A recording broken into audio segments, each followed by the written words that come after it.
Hi everyone and welcome to this week's Cyber Risk Engineering. This week, 5 ways to manage your passwords. I don't know about you, but I hate managing my passwords. I've got about 210 of them in a vault or digital safe or password manager, however you want to call it. I have a bunch of them written down over here, and then also there's a select few that I try to remember and memorize in here. So all in all, it's a bit of a mess. And then to add insult to injury, I'm one of those information security professionals that has to tell you that passwords are a little bit like toothbrushes and you should change them regularly. Right, it doesn't work. So instead of that, I'm here to give you some practical advice about how you can manage your passwords.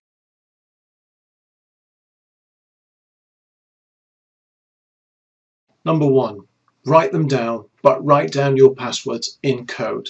So I've got a bunch of books behind me that say that you should never write down your passwords. What a load of rubbish.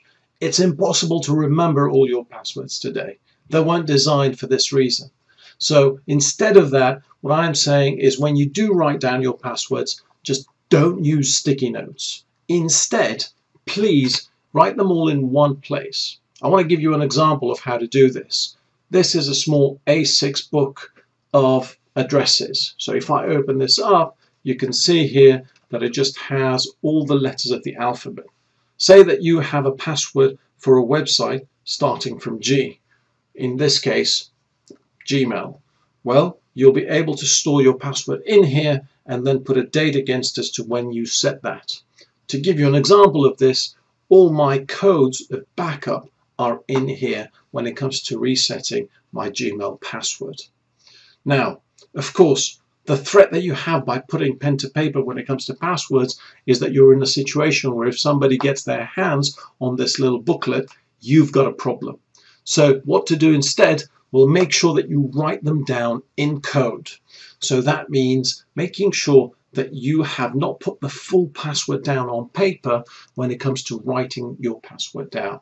Instead, put enough in to act as a mental stimulus so that when you read that, you remember what the password is. How strong should the code be? Well, it depends how you use this. In my case, this never leaves the particular office that I'm in. It's just the way that I operate.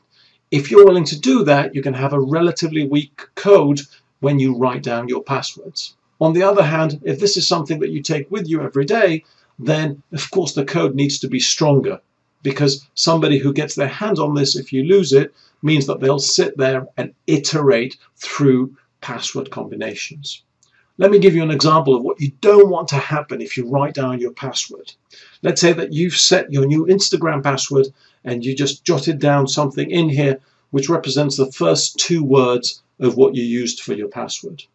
And then what you haven't done, the code that you've used, is you haven't written down the exclamation mark that you put in the end, followed by a particular number. So in that case, you have a problem, because somebody that knows that this is for Instagram then will be able to know what the password policy is on Instagram. So what you don't want them to be doing is basically trialing out the different special characters and numbers needed to complete your password. In summary, it's okay to write down your passwords, put them all in one place, and make sure that you write them down in code. What's more, when you do write them down, be sure to have defined how you use the pad that you've put all that information. It doesn't have to be a separate pad. You can also put your passwords in the back of a diary for all that matters. Just make sure that they're in code and they're protected from someone getting their hands on them.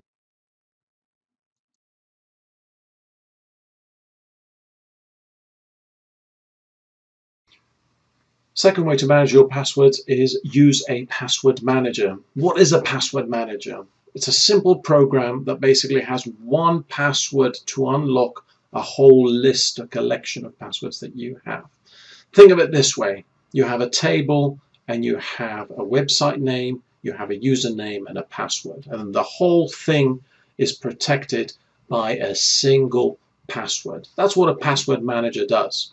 You could even claim that Excel could be used as a password manager if you protect the file in the right way. So different password managers offer different features. In general, it's a good thing to look around before just diving in and implementing one that you use. Because of these different features, you have to be accustomed with the copy-paste operation within the password manager. It's very important. Any password that you have in the password manager, you want to be then copying and pasting into the application or website that you're going to use it on. That's really key. So make sure you're comfortable doing that before committing any serious amount of money when it comes to password managers. Just to give you a list of some password managers, you've got LastPass, you've got PassSafe, you've got PWSafe, a personal favorite of mine that I use. The last one is a little bit less filled with features and more focuses on the encryption method and how the passwords are stored. So password managers are a good thing, but of course they become a single point of failure or a single point of entry. And unlike what we discussed previously with a specific pad, when it comes to a password manager, if someone's able to breach your password manager, then they've got the keys to the kingdom. So it's important that when you use password managers, you use them appropriately and you set a really strong 1Password to protect the overall vault of your passwords.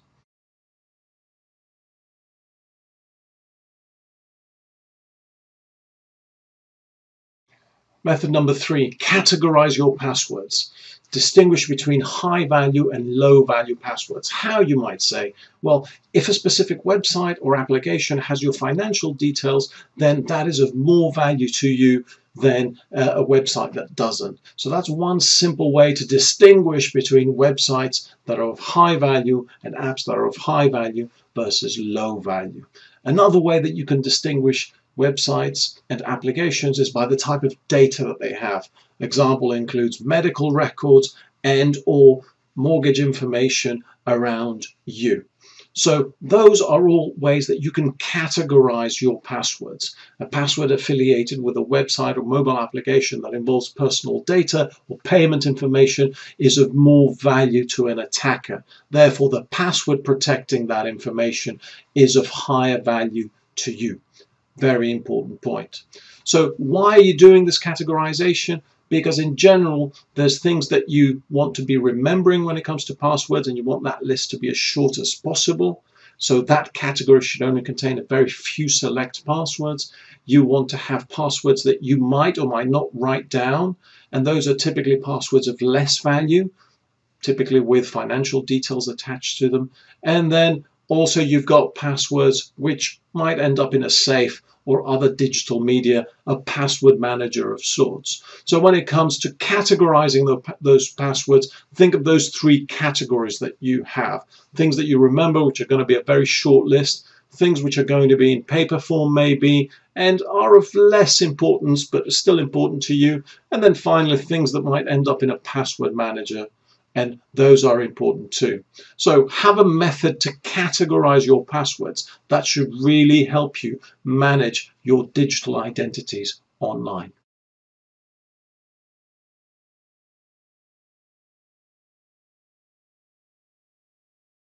Fourth way to manage your passwords is have your own way, a unique way to generate new passwords. This is key. You want to be having a simple interaction when it comes to generating a new password. It doesn't matter where you're going to end up storing it or if it's going to be a password that you remember. You want to be able to generate passwords mentally for you in a unique way that's easy to you.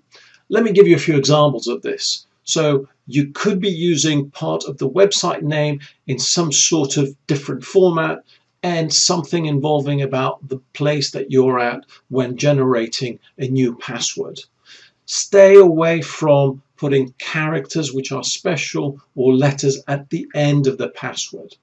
Another way of having a unique method of generating passwords is just picking 2 words and then putting the special symbol in the middle. Another way could be that you remember politicians' names or athletes' names for that matter, and then you've got a simple method of changing those when it comes to your favorite football team or basketball team. So those are all simple methods for you to be generating new passwords without that being difficult for you.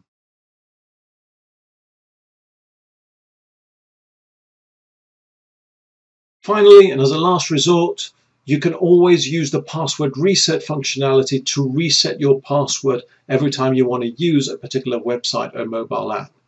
How does this work in practice? Well, first of all, you don't mentally make a note of the password. You don't remember it for that website or mobile app. You don't store it anywhere. It's not in one of your password managers, or it's not in one of the pads, the physical locations that you have. Instead, every time you want to authenticate, you use the website password reset functionality. You receive the email, proceed to set a strong password, and this password is something that you use for a very short time.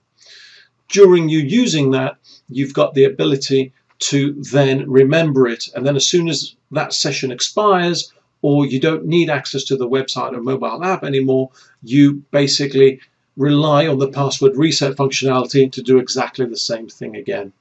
There's a few pros in doing that. You don't engage with having to remember and store passwords.